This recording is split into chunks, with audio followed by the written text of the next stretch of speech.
Toronto Centre. Thank you very much, Speaker. My question is to Premier. After months of waiting, the government's controversial intimate partner violence report was released this week. I didn't want to say what I'm now forced to say, Speaker, but if committee members and the staff were allowed to speak, they would confirm that I did everything in my power to prevent this outcome because survivors deserve better. But the government's IPV report is riddled with citations that do not exist. If this was a university assignment, the government would face academic discipline based on how high their report scores with AI detection models. This government can bully and say otherwise, but survive what it feels like to be gaslit. So will the Premier come clean and admit to AI's role in writing this report, or will he continue to gaslight survivors? I recognize the Associate Minister of Women's Economic and Social Opportunities. Madam Speaker, it is completely disgraceful that the members opposite would resort to such ridiculous and factless, baseless accusations during the 16 days of activism. Activism against gender-based violence is a time that demands seriousness, integrity, and a renewed commitment by all of us to end violence against women. We take violence against women very seriously, and the incredible work done by the member from Kitchener-Hespeler, South Hespeler, is a testament to that.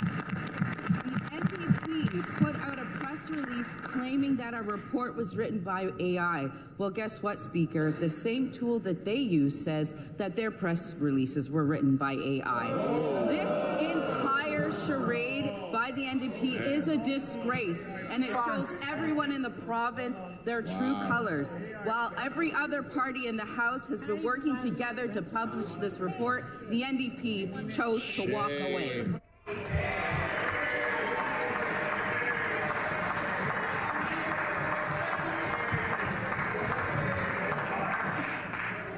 Order. Order. Order. Order. The member for King Vaughan will come to order. I recognize the member for Windsor West.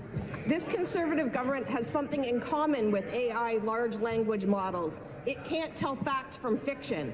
Their own IPV proves it. IPV report proves it. It claims that the coroner's inquest into the death of Windsor nurse Laurie DuPont was completed in 2002, yet Laurie was tragically murdered in 2005, and the inquest finished in 2007.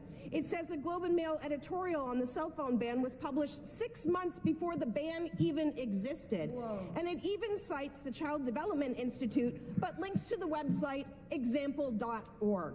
These aren't simple human errors. They are AI hallucinations signed off by a government selling off the stories of victims without their consent. And the report's next step is to figure out what the next step is. Why does this government keep disrespecting women and girls by failing to take IPV and GBV seriously and refusing to implement any of the years-long recommendations right now to save lives?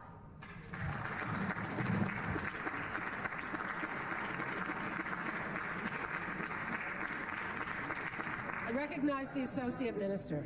Thank you, Madam Speaker. You know, the member from Niagara West did not show up to committee once, did not participate, Windsor West, sorry, did not participate once, walked out of the committee when they had the opportunity to review the report. They walked out.